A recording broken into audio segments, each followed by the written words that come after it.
సమ్మర్లో నేను చూసే అద్భుతాలు రెండే చెప్పాను కదా, రసం మామిడికాయ. ఇది శైలు తినేస్తుంది, అసలు ఏం తింటుందో కూడా చెప్పట్లేదు. చింత చిగురు మటన్ అండి బాబు, అసలు మామూలుగా లేదు, అద్దరిపోయింది అంతే. చూడండి ఎంత గ్రేవీ వచ్చిందో.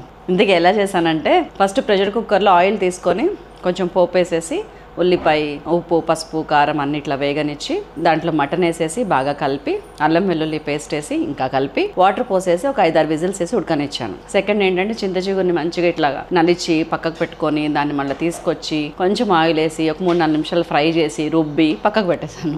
మళ్ళీ ఇప్పుడు మటన్ ఉడికిపోయింది కదా, అది తీసుకొచ్చి పెట్టి మన చింత చిగురు ముద్దను వేసేసి దానిలో కొంచెం చింతపులుసు పోసి కొంచెం మెంతి పిండి, జీలకర్ర పొడి, ధనియాల పొడి, కారము, ఉప్పు మళ్ళా ఇవన్నీ వేసి మళ్ళీ కలిపి కొంచెం వెల్లుల్లి వేసుకోండి, పచ్చిమిర్చి వేయండి, భలే ఉంటుంది అసలు. ఇంకొక 5 నిమిషాలు మగ్గనిచ్చి కొత్తిమీర వేసి దింపేస్తే సీన్ కట్ చేస్తే ఇక్కడ మొదలైంది. అసలు ఏమన్నా టేస్ట్ అండి, జీవితంలో ఏమొద్దు అసలు కూడా రాసిచ్చేస్తాను, నాకు ఈ కర్రీ వండు చాలు అంటారు, అంత టేస్టీగా ఉంది. ఫుల్ వీడియో సైలాస్ కిచెన్లో ఉంది, డీటెయిల్గా చూడండి. ఇది జస్ట్ రీల్.